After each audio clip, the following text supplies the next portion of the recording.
I guess you'd call it perfect. This is Steve Zeltzer with Workweek Radio. We cover the issue of privatization and the Port of Oakland and the threat that is to both the longshore workers and the community in West Oakland.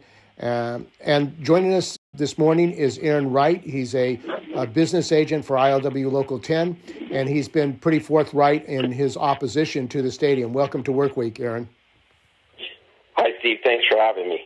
So, Aaron, it seems like the city council and John Fisher, the A's owner of the Gap and controls the rocket ship and KIPP charter school chain, is still being supported by the politicians in Oakland. And in fact, they want to give him money for the stadium. You've said that really threaten the viability of the working Port of Oakland. Why don't you talk about the problem that the longshore workers have and you see with the development of this stadium project? Well, we're part of the East Oakland Stadium line, so it's not just the longshoremen. It's one of the first times in history that the longshoremen and the shippers are allies in a cause, along with the trucking companies and the truck operators and the railroads. And, the issue is that the Oakland A's president, Caval, said he would have a stadium project that was compatible with the port, yet putting from the inception of it, putting condos in an industrial area never works well for industry. So we've been opposed to this idea, and we were hoping that if it did get passed and did get pushed through, that we would at least get the compatibility that was promised to us by the Oakland A's. The reason why it's important is that if you think of a crescent moon, our port in Oakland is shaped like a crescent moon, and Howard Terminal sits at the bottom tip of that moon, and 70% of the traffic of Oakland's port, the third largest on the coast, fifth in the United States, goes through right there. Nexus is right there at the tip of that point where Howard Terminals is. The ships turn there. They come down the estuary and turn there, so we need a turning circle that's functional for the ships. The trains go right there. I mean, they literally pass in front of the Howard Terminal property, and the truckers have to go through there. So without a corridor for the truckers, overpasses for the trains, and a turning circle, this project would be antithetical to efficient port operations and probably end up closing it down in the long run. And the A's have said, and as well as Mayor Schaaf, Libby Schaaf, that the Howard Terminal is not being used, so therefore it's an empty space that could be used for this development, this stadium. What is the reality with that? Well, the reality is that's a bull-faced lie. Like so many of the positions the A's and the mayor have taken, the mayor is the boss of the city workers who've been working on this project and the port directors. So she hires and fires the people that direct the port. So they really have no choice but to push this. We had a port efficiency task force where all the maritime stakeholders and labor were getting together and working to solve the problems that the port operations were having with the community and create efficiencies. And one of those efficiencies was to use Howard Terminal as a truck staging area. We stage cargo there. Truckers park their rigs there. It allows for truckers to bring their goods in off hours. They can stay there, park there. It keeps them off the city streets, which was a huge problem in West Oakland up until this facility was made for them. And it keeps the truckers off the roads during rush hour, which is huge because traffic problems in the Bay Area are significant. So all of this was done, and once the mayor came in with this program of the Howard Terminal project, she's insisting it, pushing it to the hilt. And the former port director, I think his name is suicidal. He resigned because everyone in the maritime industry, truckers, everyone, unions, were like, what's going on, dude? Why are you supporting this? And so he stepped down, and now they have an interim port director, Danny Wan, who basically, if he wants to keep his job, knows that he has to continue with this. All that to say that Howard Terminal is being used. 300,000 truck moves go through there a year. There's currently, right now, an operation being set up to stack containers, because as you know, that with the supply chain issues and backup in all of the West Coast ports, I believe all the ports in the United States, that we are like, our port is packed to the gills with containers, and we've run out of space. We need to even use Howard Terminal today. So there's that operation is being set up as we speak. And there was an environmental report which the Oakland City Council voted to approve. Did that environmental report deal with the fact that if that stadium was developed, where would the trucks go, and how would that impact the community, the West Oakland community? Okay, so I'm going to be straight up with you. I haven't read the report, but the lawyers that work for Pacific PMSA, which is Pacific Shipping Maritime Association, something like that, they have read through it, and no, they did not. There are no overpasses for the trains. The train industry has come out against it because there's not adequate protections for the trains to be able to move through there and avoid thousands of pedestrians trying to cross the track. So there's not adequate parking. There's not adequate overpasses to get the cars in and out of Howard Terminal and not interfere with the trains.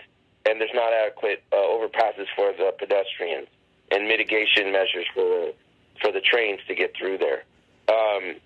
There's no guarantee of the turning circle being widened, and there's no infrastructure or serious plan for the trucks to be able to come in and out of the port and not interact with fans trying to get from West Oakland BART or downtown Oakland BART, which both are like a mile away from Howard Terminal.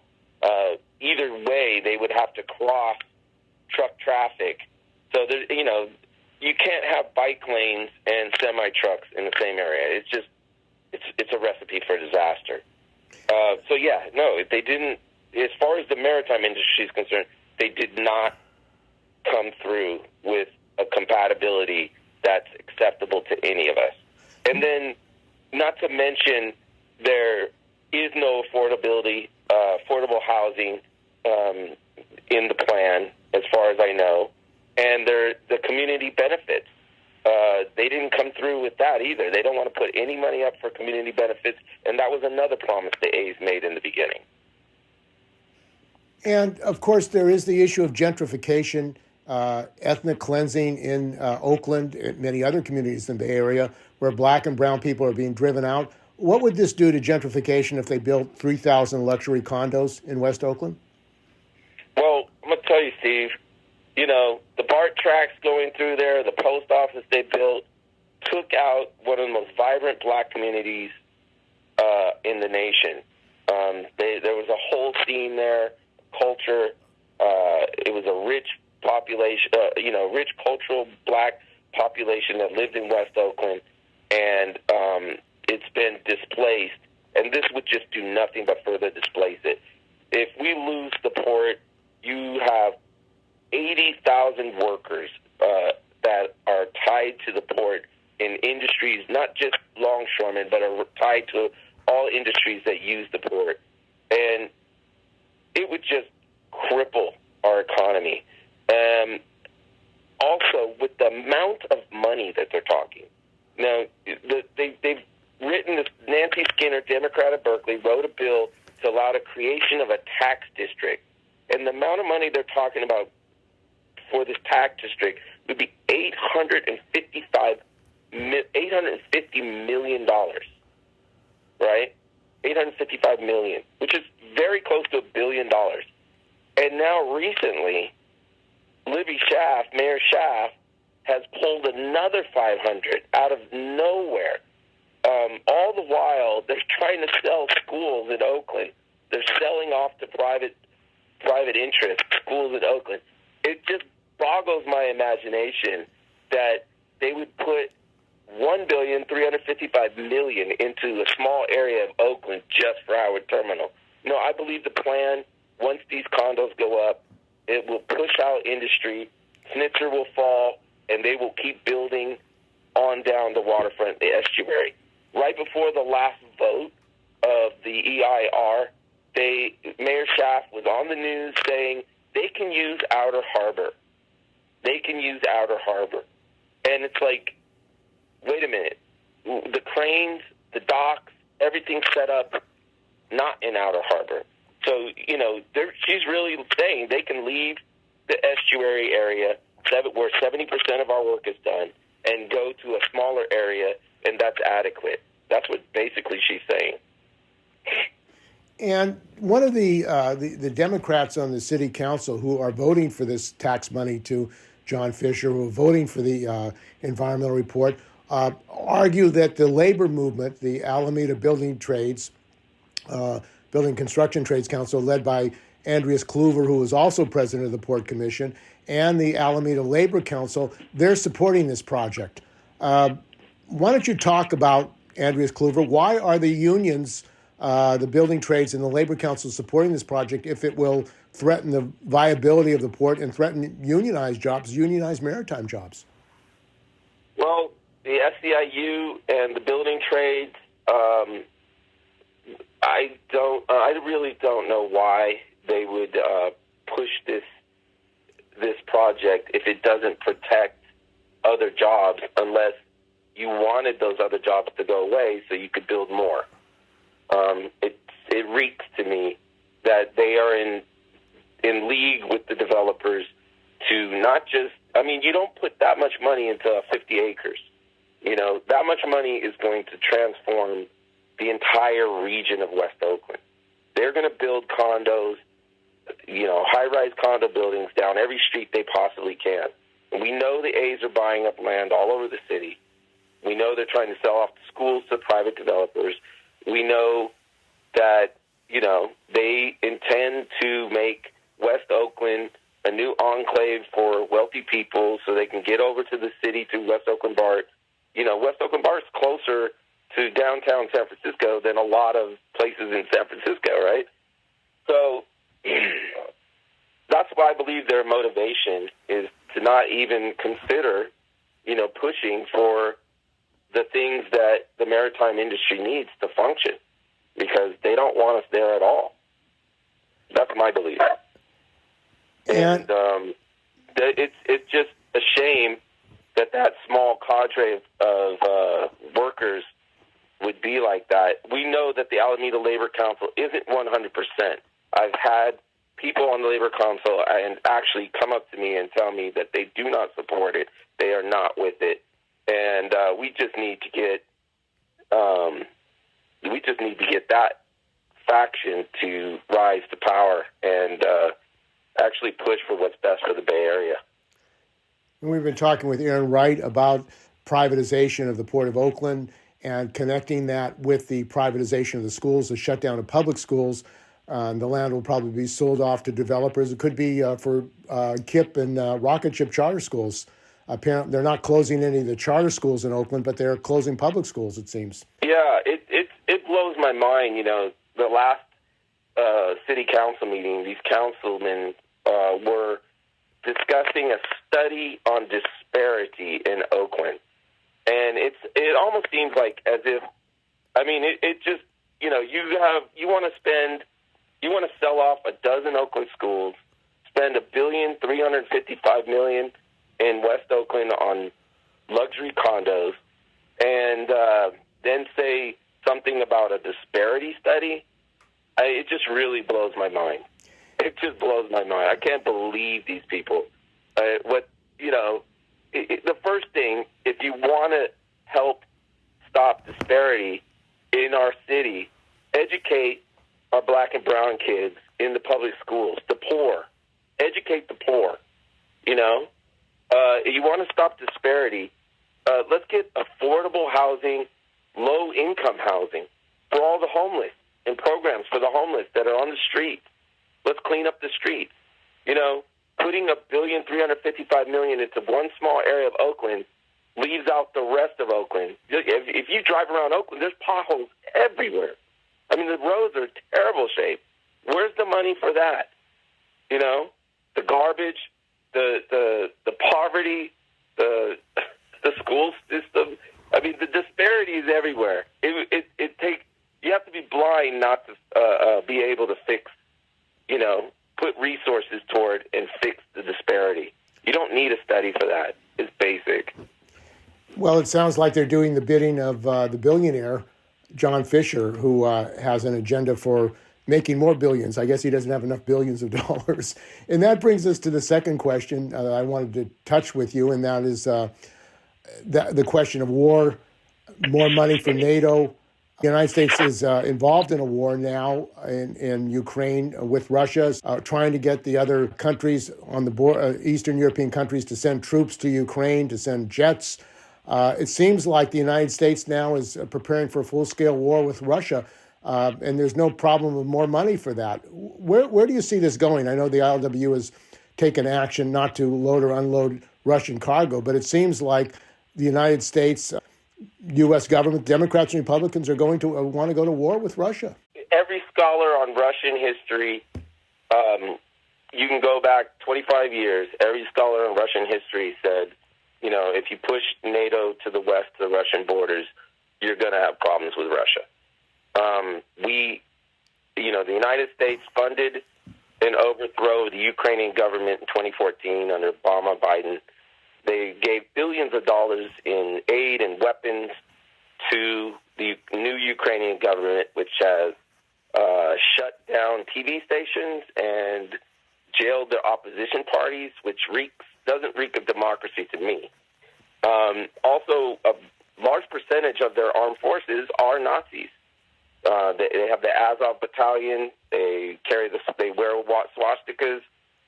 We basically are arming and training Nazis in Eastern Europe. And, you know, if you can do a quick thought exercise, if China and Russia overthrew Mexico's government, funded them with billions of dollars of weapons, and there were shells falling and killing Americans, I don't think it would take last 2 minutes before we went in, you know? So this is predicted. It's insanity. It's done to protect the petrodollar status. It's done to protect U.S. hegemon over the world. They're willing to flip over the whole chessboard in order to stay in power and win the game, which is playing with all of our lives. And, you know, whether or not there's a nuclear war, which, you know, anyone could go on YouTube and type in Plan A, and you will see there will be no surviving that. This cutting off of Russia and grain, 1/3 of the supply of grain for the world, is huge. It will cause starvation. It's going to cause mass shortages of food around the world. It's going to hit us. There'll be spiking prices, food shortages. We already have a problem with poverty in this country. Inflation last year was 15%. Doesn't look like it's going to slow down. And that's, you know, you're losing almost half of your purchasing power in 2 years from inflation alone. We are in trouble. We are in real trouble. And the AFLCIO, most of the unions in this country have supported military spending, $840 billion a year. They take $75 million a year from the National Endowment for Democracy, a government, it's government-funded nonprofit for intervention, like in Ukraine. The AFL-CIO was involved in supporting union people in Ukraine who wanted privatization of the wealth of Ukraine. What role should the labor movement here be playing in relationship to Ukraine and with workers in other countries as far as real solidarity? I think that any person on this earth, not just the labor, but especially working people, need to recognize the danger that we're in, and that the people who are the oligarchs, the elite, they will stop at nothing to keep the riches and dominate the planet. And if we don't stop this, it's going to be the death of us all. It could very well be. Supporting almost $1 trillion arms industry, that's our number one export. You know, we're dealing in death and destruction all over the planet. You know, everyone wants to yell at Russia, you know, the jingoism of going to war and resisting Russia and support Ukraine, when we've done the same thing in Syria. We did the same thing in Libya. We did the same thing in Iraq. We just spent 20 years doing it in Afghanistan, bombing the crap out of people. We ran out of bombs at one point under Obama. We ran out of bombs bombing people. So it's just suicidal mania to try to keep this system going the way it is, and it's pure hypocrisy to be yelling, "We support Ukraine and arm Ukraine against Russia," when we've done the same thing Russia's doing to Ukraine right now for decades. And we're speaking with Aaron Wright, and the expenditure of war, you're talking about this effect of cutting off the grain, the oil, of massive inflation, starvation. It seems like we're going into a real worldwide confrontation with working people, really, because working people are the ones that pay for these wars. Yeah, the effect, you know, I mean, the billionaires have their bunkers, you know. They have their stock portfolios, they have their, you know, they have their yachts, they have their, you know, they fly around in their jets telling us all we need to consume less and watch our CO2 footprint while they're flying around, you know, polluting.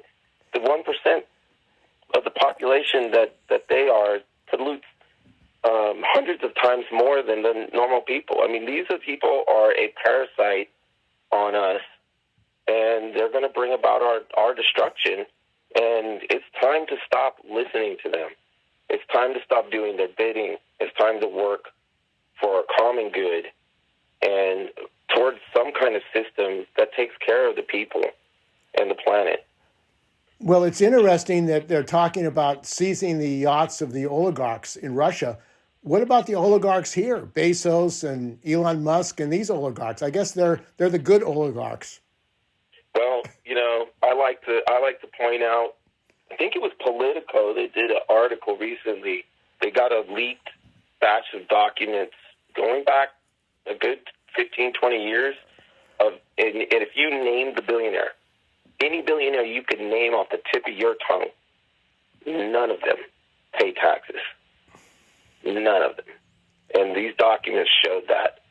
Bezos even got tax credits. And it's just, I pay, as a California citizen, 30% federal, 10% state, and 10% sales tax. That's half of my income goes to taxes, which goes to these wars that are destroying this planet, destroying people. I mean, why are we paying for our own homicide? Why are we paying for our own destruction? You know, maybe that's the answer. We need to all stop paying these taxes. And the issue of the politics of it, because the Democrats and Republicans are united, it seems, on this war in Ukraine, on mobilizing, sending more arms and jets to surround Russia. You have in Oakland, the Democrats are united to support a billionaire and even give him hundreds of millions, $800 million in tax dollars. It seems like there's a political vacuum and that working people don't have their own representative, their own party to defend their interests in both cases on an international level and right here in the Bay Area. Not at all. We definitely need a political party that represents people, and we need a media that represents the truth. You know, one of the things that's creating this problem is that censorship and media concentration have basically put information out of reach of the general populace. You know, the people don't really know what's going on. They're not being told the full truth. And it's very dangerous when you start censoring. And the censorship and the deplatforming of any voices that are outside of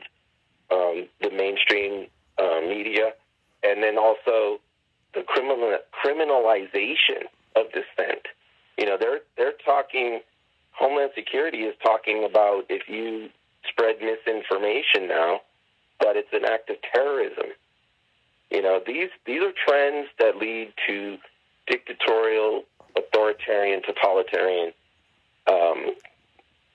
systems that will do nothing but oppress us. And we need to recognize that and support our rights, our freedoms under free speech, because without that, you know, habeas corpus, we're done. And we're speaking with Aaron Wright, a business agent, ILWU Local 10. And it could end up that if you're opposed to the war with Russia, you're a terrorist. Yeah. I mean, if you oppose, if you criticize any of the COVID policies, you know, the last couple of years, if you're, you know, they are really want to paint everyone with some kind of label, like they're calling people who dissent, you know, right-wingers or Nazis or KKK, when we are actually in Ukraine funding Nazis, flag-waving, swastika-bearing Nazis. Not only that, those funds are training Nazis from all over the world. They're going to Ukraine and being trained by Nazis. So the hypocrisy, again, is just stark. It's day and night. It's insanity. Okay, well, I want to thank you for joining us on Work Week. We've been talking with Aaron Wright, business agent, ILWU Local 10, about the attack on the ILWU, the community, black and brown community, privatization of the Port of Oakland by billionaire John Fisher, who also supports privatization of the schools, and also the danger of a world war, the war now against Russia, and the training of Nazis in Ukraine. So thanks for joining us on Work Week. Thank you for having me, Steve. It's been a pleasure.